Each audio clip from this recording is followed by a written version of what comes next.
वापस वेलकम है आप सभी का। अब हम लोग अपोजिट मीनिंग की तरफ बढ़ रहे हैं, ठीक है, जो एंटोनिम्स थे, ठीक है। इसमें हम लोग डे 8 कवर कर रहे हैं, ठीक है, 8वां दिन है अपोजिट मीनिंग का। तो आइए आज का देखते हैं पहला मीनिंग हमारे पास क्या है, ठीक है।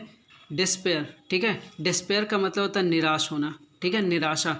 अब देखिए, बिलीफ का मतलब होता है विश्वास करना, ट्रस्ट का मतलब भरोसा करना, होप का मतलब उम्मीद करना, फेथ का मतलब भी विश्वास करना, भरोसा करना। अब इसमें सबसे बड़ा पेच ये है कि इसमें कौन सा ऑप्शन सही है, ठीक है। तो इसमें देखिए, मुझे तो इसमें दो ऑप्शन सही लग रहे हैं, ठीक है। इसमें ऑप्शन आपको ट्रस्ट भी सही लगेगा, होप भी सही लगेगा, फेथ भी सही लगेगा, ये तीनों ऑप्शन। और कह सकते हैं कि चारों का चारों ऑप्शन सही है, ठीक है। तो चारों का चारों ऑप्शन सही है। पहली नंबर तो ये क्वेश्चन सही नहीं लग रहा है, ठीक है, क्योंकि इस क्वेश्चन में सारे के सारे ऑप्शन आपने दे दिए हैं और सारा कन्फ्यूजिंग ऑप्शन है, ठीक है। सारा कन्फ्यूजिंग ऑप्शन है और क्लियर नहीं कर सकते कि कौन सा सही है, लेकिन एक ऑप्शन लगाना ही है कोई ना कोई। वैसे क्वेश्चन जो बुक में दिया ऑप्शन, बुक में बोला है कि डी ऑप्शन सही है, लेकिन मुझे डी ऑप्शन सही नहीं लग रहा है। जैसे डिसअपेयर का मतलब क्या होता है, डिस्पेयर का मतलब होता है डिस्पेयर, ठीक है। डिस्पेयर का मतलब होता है निराश हो जाना, मतलब एकदम आशा उम्मीद खो देना, आशा उम्मीद खो देना।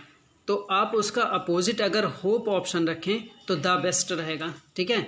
इसका ऑप्शन अगर आप होप रखेंगे तो द बेस्ट है, क्योंकि डिस्पेयर का मतलब होता है निराश हो जाना और होप का मतलब क्या होता है, उम्मीद बनाए रखना। तो मुझे जो इसका अपोजिट मीनिंग सही लग रहा है वो सी ऑप्शन। वैसे बुक में ऑप्शन डी है मुझे, लेकिन ये सही लग रहा है और यही सही होगा, ठीक है। चलिए, विवादास्पद क्वेश्चन और आगे बढ़ते हैं। देखिए, इन टोटो या इन टू, ठीक है, इन टोटो पढ़िए, इन टू पढ़िए, ठीक है। इसका मतलब क्या होता है, पूर्णतः, ठीक है। इसका मतलब क्या होता है, पूर्णतः। ब्लंटली एक ऑप्शन है, ठीक है। ब्लंटली का मतलब होता है साफ साफ। पार्शियली का मतलब होता है अलगाव या कह सकते हैं पक्षपात, ठीक है। पार्शियली का मतलब क्या होता है, पक्षपात करना। पार्शियलिटी होता है ना, भेदभाव करना, वही है। ऑप्शन आपका सही है बी ऑप्शन। क्वेश्चन के अकॉर्डिंग आपका ऑप्शन क्या सही है, पार्शियली, जिसका मतलब क्या होता है, भेदभाव करना, ठीक। नेक्स्ट है इंटायरली, इसी में ऑप्शन। इंटायरली का मतलब होता है पूरा का पूरा, ठीक है। इंटायरली का मतलब होता है पूरा। और स्ट्रांगली का मतलब आपको पता है, एकदम मजबूती से। तो क्वेश्चन के अकॉर्डिंग ऑप्शन आपका सही है बी, चूँकि आपको अपोजिट बताना है इसलिए। फिर देखिए ऑप्शन आपका क्वेश्चन नंबर 8, प्रोटीन, ठीक है। प्रोटीन का मतलब क्या होता है, प्रोटीन का मतलब देखिए इसमें दे रहा परिवर्तनशील, ठीक है। पहला ऑप्शन एमेचर, ठीक है। एमेचर का मतलब होता है शौकिया, जिसे हम बोलते हैं नौसिखिया, ठीक है। फिर देखिए एक आपके पास है कैथलिक, ठीक है। कैथोलिक भी बोल सकते हैं, वैसे कैथलिक बोलिए, ठीक है। कैथलिक, कैथलिक का मतलब होता है सर्वसामान्य। वो कैथोलिक से रिलेटेड है, जो पॉप वगैरह ईसाई वगैरह का कुछ रहता है, ठीक है। कैथलिक का मतलब होता है सर्वसामान्य। अनचेंजिंग का मतलब होता है जो बदले ही ना। तो क्वेश्चन के अकॉर्डिंग आपका ऑप्शन जो सही है वो सी ऑप्शन सही है, अनचेंजिंग, ठीक है, जिसका मतलब होता है परिवर्तन ना होना। रैपिड का मतलब आपको पता है तेज़ी से, ठीक है। नेक्स्ट क्वेश्चन पे आते हैं, 9 नंबर क्वेश्चन।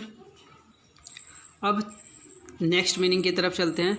नेक्स्ट मीनिंग आपके पास है प्रीडिलेक्शन। प्रीडिलेक्शन का मतलब होता है झुकाव या फिर पूर्वानुराग, ठीक है।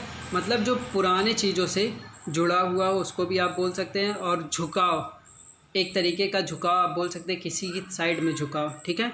तो अब देखिए कह रहा है प्रीडिलेक्शन का मतलब झुकाव या फिर पूर्वानुराग, ठीक है। तो अब ऑप्शन में क्या सही होगा, पहला ऑप्शन देख, एक तो अपोजिट बताना, ये आपको ध्यान रखना, ठीक है। एक्सेप्टेंस का मतलब होता है स्वीकार कर लेना। अट्रैक्शन का मतलब होता है जुड़ाव। चॉइस का मतलब होता है अपना, मतलब कि एक चुनाव। डिसलाइक का मतलब होता है नापसंद करना। तो आपके क्वेश्चन के अकॉर्डिंग जो ऑप्शन सही होगा वो डिसलाइक। एक होता है झुकाव, किसी न किसी की तरफ झुकाव होना, किसी न किसी को पसंद करना इनडायरेक्टली। और डिसलाइक का मतलब टोटली बोल देना, हेट करने का, ठीक है। तो डिसलाइक ऑप्शन सही रहेगा। अब देखिए 10 नंबर क्वेश्चन में, 10 नंबर क्वेश्चन भी आपके पेपर में कई बार आ चुका है। एडमोनिश, इसका मतलब होता है चेतावनी या फिर डांटना, ठीक है। चेतावनी या फिर डांटना, ठीक है। तो देखिए कंडेम, कंडेम का ही ऑप्शन सही रहेगा या नहीं सही रहेगा वो बताएगा आप। नहीं सही रहेगा, क्यों, क्योंकि इसका मतलब क्या होता है, आलोचना करना होता है। तो ये तो जस्ट अपोजिट ना होके सेम मीनिंग में चले जाएंगे, तो ये ऑप्शन आपका नहीं होगा। ब्लेस का मतलब क्या होता है, ब्लेस का मतलब आशीर्वाद होता है, ठीक है। ब्लेस्ड होना, बहुत ज़्यादा मतलब सौभाग्यवान होना, ठीक है। तो ब्लेस का मतलब भी नहीं होगा। प्रेज एक ऑप्शन है। प्रेज का मतलब होता है भैया तारीफ़ करना। तो जहाँ आप एडमोनिश किसी को कर रहे हैं, जहाँ आप किसी को डांट रहे हैं, वहीं आप किसी की तारीफ़ कर रहे हैं। तो जस्ट अपोजिट मीनिंग आप लेके जाएंगे 10 नंबर में, सी ऑप्शन प्रेज। एडमोनिश का मतलब चेतावनी, डांटना। प्रेज का मतलब तारीफ़ करना। कांग्रेचुलेट का मतलब होता है बधाई देना। तो होप आपको ये अपोजिट मीनिंग भी समझ में आया होगा। सारी मीनिंग ज़रूर लिखिए जो आपके ऑप्शन में, और ये वाला क्वेश्चन सर्च आउट करिएगा। वैसे इसका ऑप्शन यही सही रहेगा, थोड़ा विवादास्पद है। ठीक है, चलिए ठीक है।